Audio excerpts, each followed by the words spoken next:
Magandang araw po sa bawat isa sa inyo. Welcome back to our 365 Daily Devotions. Hello po muna kay Brother Ramon and Sister Arya ng Marikina. Happy anniversary po sa inyo. Pagpalain po kayo ng ating Panginoon. So, yan, nakikiselebrate po kami sa inyo. Now, ngayon pong linggo, magkakaroon po tayo ng panibagong series at ito po ay patungkol sa Trinity. Knowing the Trinity, in the name of the Father, and of the Son, and of the Holy Spirit. Sabi po ng Matthew 28 verse 19, tayo po dapat ay bautismohan ang lahat ng mananampalataya sa ngalan ng Ama, ng Anak, at ng Espiritu Santo. Ano bang ibig sabihin ng Trinity? Mapapansin niyo po sa mga devotions po natin, meron tayong mga devotionals na very practical, and meron din po tayong mga devotions na very theological. So, ito po ay very theological. Ibig sabihin talaga, lalalim tayo sa ating mga pinapanampalatayahan. So, knowing the Trinity, marami po mga Kristiyano hirap sa mga topics na, yung mga mahihirap na teaching sa Bible. So, yung goal po ng mga devotions natin, itong linggo po na to, no, ay mas maunawaan natin, sino ba talaga si Lord? Bakit tayo nananampalataya sa pinapanampalatayahan natin? So, knowing the Trinity. Sabi po rito sa Apostles' Creed na niniwala po tayo sa pananampalataya ng mga Kristiyano simula pa nung unang panahon. Panahon pa lang ng mga apostol at throughout the centuries and even until now. So, sabi po rito, I believe in God, the Father Almighty, creator of heaven and earth. So, simula pa nung unang panahon, nananampalataya ng mga Christians na yung Diyos Ama, siya ang lumikha ng langit at ng lupa. At sabi rin po rito, I believe in Jesus Christ, His only Son, our Lord. And banda po dito sa huli ng Apostles' Creed, I believe in the Holy Spirit. So meron pong Father, Son, and Holy Spirit. So yan po yung unawain natin. Ano po yung tinuturo ng banal na kasulatan patungkol sa Trinity. So, I hope lumalim po tayo. Kasi po, usaping ano po yan nature of God. Who is God? Kaya po, napakahirap na, we read the Bible, we try to understand the Bible, ina-apply natin yung Biblia sa ating mga buhay. Pero yung Diyos mismo, minsan hindi natin maunawaan. Ano nga ba yung tinuturo ng Biblia patungkol sa Diyos? So, yung topic po natin ngayon, knowing the Trinity and creation. Biblical ba yung Trinity? Now, sabi po rito sa Genesis chapter 1, verse 1 to 3. Ito po yung unang verses sa Bible. At dito makita natin na pinahayag na ng Diyos yung kanyang sarili bilang Ama, Anak at Espiritu. Pero dito po sa unang mga talata na ito, medyo mahirap pa siyang maunawaan until we read the New Testament. Kasi ito pong Genesis chapter 1 to 3, ito po ay ipinaliwanag sa New Testament ng mas detalyado. So sabi po rito, in the beginning, God created the heavens and the earth. Yung God po rito, walang iba kundi ang ating Diyos Ama. He created the heavens and the earth. Katulad po yan ng paniniwala ng mga unang Kristiyano. Sabi rito, I believe in God, the Father Almighty, creator of heaven and earth. So, sabi po rito, in the beginning, God. Nakikita na natin, merong God. Now, the earth was formless and empty. Darkness was over the surface of the deep. And the Spirit of God. Then, here, meron tayong makikitang Spirit of God was hovering over the waters. And God said, let there be light, and there was light. So, dito po nagsalita ang Diyos. Unawain po natin yung God said dito kasi in-interpret po ito sa New Testament. Nang pasimula, nilikha ng Diyos ang langit at ang lupa. God the Father. Ang lupa ay walang anyo at walang laman at binalot sa kadiliman ang kalaliman samantalang ang Espiritu ng Diyos, we have the Spirit of God, ay kumikilos sa ibabaw ng mga tubig. At sinabi ng Diyos, magkaroon ng liwanag at nagkaroon nga ng liwanag. So ito po yung teaching natin ngayong umaga. The Father created all things. So malinaw po yan. Hindi po natin issue yan, no? nakikita agad natin yan. In the beginning, God created the heavens and the earth. Sabi sa Apostles' Creed, I believe in God, the Father Almighty, creator of heaven and earth. Makikita po natin sa New Testament, malinaw, God created everything. Now, yung pangalawang teaching po natin ngayon, Jesus was the agent of creation. Ano pong ibig sabihin ng Jesus was the agent of creation? Sa pamamagitan ng Panginoong Jesucristo, nalikha ang lahat ng bagay. Ito po, simula dito, kailangan mas maunawaan na natin ito patungkol sa Biblia. So, yung Father, He is the creator of everything.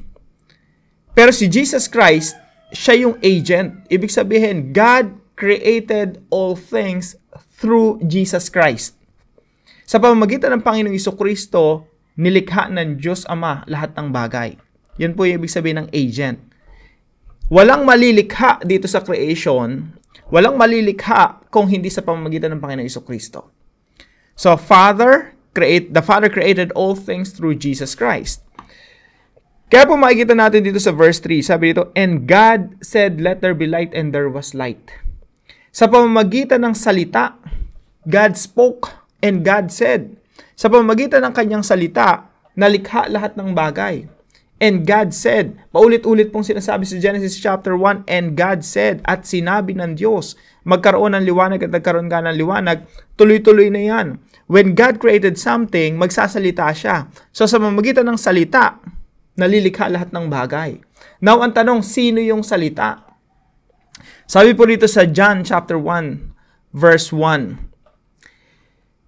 In the beginning was the Word, and the Word was with God, and the Word was God. Sino yung Word na ito? Sabi dito, He was with God in the beginning, and God spoke. Nagsalita ang Diyos. In the beginning was the Word. Yung Word kasama ng Diyos, at yung Word ay Diyos.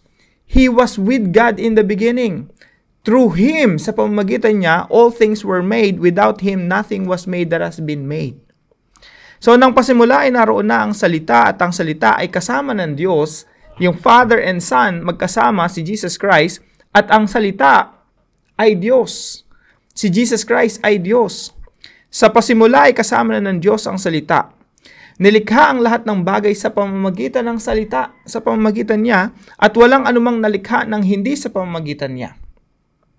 Sabi po rito sa Colossians chapter 1 verse 16, for in Him, sa pamamagitan ni Kristo, all things were created, things in heaven and on earth, visible and invisible, whether thrones or powers or rulers or authorities, all things have been created through Him and for Him. Sa pamamagitan ng Panginoong Jesucristo, nalikha na lahat ng bagay, maging mga invisible, yung mga angels, angelic beings, mga spiritual na kapangyarihan, paghahari, pamamahala at pamumuno, maging yung nakikita at hindi nakikita, all of creation in heaven and on earth were created through Jesus Christ. For in Him, all things were created. So Jesus was the agent of creation. Walang nalikha dito sa mundo kung hindi sa pamamagitan ng Panginoong Jesucristo. Through Him, all things were made. Without Him, nothing was made that has been made. So dito po sa Genesis chapter 1, makikita po natin yung verse 3 rito, and God spoke, God said. Si Jesus Christ pala yung word na yun, yung salita na yun. Malinaw po yan sa John chapter 1, verse 1 to 3. Now, pangatlong katuruan po natin, the Spirit gives life to all living things. Dito po sa Genesis chapter 1, 1 to 3, makikita po natin yung Spirit of God. So, God the Father, the Spirit of God, and the Word, Jesus Christ. Now, yung Spirit of God naman po, He is the giver of life. The Spirit gives life to all living things. Magbasa po tayo ng ilang mga talata, no? Genesis chapter 2, verse 7. Yung nilikha ng Diyos si Adan, isipin nyo, para pong minold na putek, no? Na dust from the ground. Tapos hininghan ng Diyos and breathed into his nostrils the breath of life. Yung breath of life, spirit of life po yan. And the man became a living being. Sa pamamagitan ng Santong Espiritu, nagkaroon ng buhay. And by the way, pag nagsalita ang Diyos, yung lumabas sa kanyang bibig, yun yung word.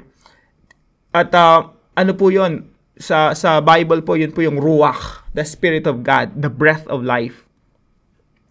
So, sabi rito, Job 33:4, the Spirit of God has made the breath of the Almighty.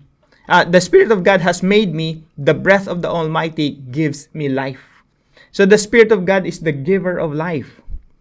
Psalm 104 verse 30, when you send your Spirit, they are created and renew the face of the ground. Sa pamamagitan ng Espiritu, nalikha yung mga living things, yung mga may buhay. John 6:63, the Spirit gives life. So yung Spirit po, it's the giver, He is the giver of life. And Romans chapter 8 verse 11, and if the Spirit of Him who raised Jesus from the dead, si Jesus Christ nung nalagutan ng hininga, nakahimlay siya sa kanyang tomb, yung banal na Espiritu, yun yung nagbigay sa kanya ng buhay. And if the Spirit of Him who raised Jesus from the dead is living in you, He who raised Christ from the dead will also give life to your mortal bodies because of His Spirit who lives in you. So the Spirit gives life to all living things. He is the giver of life. Now, mahaba pong talakayan itong Trinity, no? Kaya isang linggo po natin tatalakayin ito. Now, sa mga napag-aralan natin so far, paano po natin to i-apply sa ating buhay? Ano po yung dapat nating gawin? So ito po yung tatlong application natin ngayong umaga. Number 1, study the doctrines of the Bible. Huwag po nating hayaan na nagbabasa lang tayo ng Bible, ina-apply natin sa ating mga buhay, pero hindi natin alam yung mga doktrina ng Biblia. So let's study the doctrines of the Bible. Yung mga mabibigat na katuruan ng Biblia, yan po talaga magpapatatag sa ating pananampalataya. Dapat alam natin yung doktrina ng Biblia. Number 2 po, learn to explain the difficult teachings of the Bible. Bilang pong mga Kristiyano na lumalago sa pananampalataya, dapat rin po nating natututunan paano ipaliwanag yung mga mahihirap na katuruan ng Biblia. Katulad po ng Trinity. Katulad po ng salvation. Katulad po ng katuruan ng Biblia patungkol sa Panginoong Hesukristo. Patungkol sa banal na Espiritu. Patungkol po sa maraming mga difficult teachings na importante. May mga difficult teachings po sa Bible na hindi ganun ka-importante kumpara sa mga major doctrines of the Bible. So that's number 2. Learn to explain the difficult teachings of the Bible. And number 3 po, understand why you believe what you believe. Tayo po mga Kristiyano, hindi lang tayo basta nananampalataya. Tayo po mga Kristiyano, dapat nauunawaan natin kung bakit natin pinapanampalatayahan ang ating pinapanampalatayahan. Bakit tayo naniniwala sa ating pinaniniwalaan? So bilang mga lumalagong mga Kristiyano, dapat natututunan natin yung mga doktrina ng Biblia. Dapat natututunan nating ipaliwanag yung mga katuruan ng Biblia na makukonsider nating mahirap ipaliwanag, mahirap maunawaan. And number 3, dapat maunawaan natin kung bakit tayo naniniwala sa ating pinapanampalatayahan. So, study the doctrines of the Bible, learn to explain the difficult teachings of the Bible, understand why you believe what you believe. So, this week po, ito ay isang paglalakbay patungo sa pagkakaunawa, ano ba yung Diyos? Sino ba yung Diyos na ating pinanampalatayahan? Now, para po sa ating discussion, why do we have to understand what and why we believe? Pag-usapan po natin ito sa ating mga discussion groups para po mas lalo tayong lumalim sa pinag-aaralan natin na ito. So ito po ay pinaka-introduction natin for this week, no? Nagkaroon na tayo ng idea dito sa ating talakayan. At para po sa ating panalangin, kausapin po natin si Lord. Heavenly Father, I thank you for creating all things. I praise you, Jesus, for being the agent of creation. And I thank you, Holy Spirit, for giving life to all that lives. Help me to study your word and understand the truths about you. Give me wisdom to explain the difficult teachings in the Bible so that others may know you better. Strengthen my faith, Lord, and help me to understand why I believe what I believe. Let my knowledge of you grow deeper each day, and may my life reflect your glory. In Jesus' name I pray. Amen and amen. So this week po, So this week po, I hope tayo po ay mas lalong lumago sa ating pananampalataya, lalong-lalo na sa pananampalataya natin kung sino talaga ang Diyos sa ating mga buhay. Kung kayo po ay may natutunan sa devotion natin na ito, ipalam nyo lang po sa comment section right below this video. And please share this devotion to your family and friends. Pagpalain po kayo ng ating Panginoon, magkita-kita po tayo muli bukas alas 5 ng umaga dito sa ating Daily Devotion.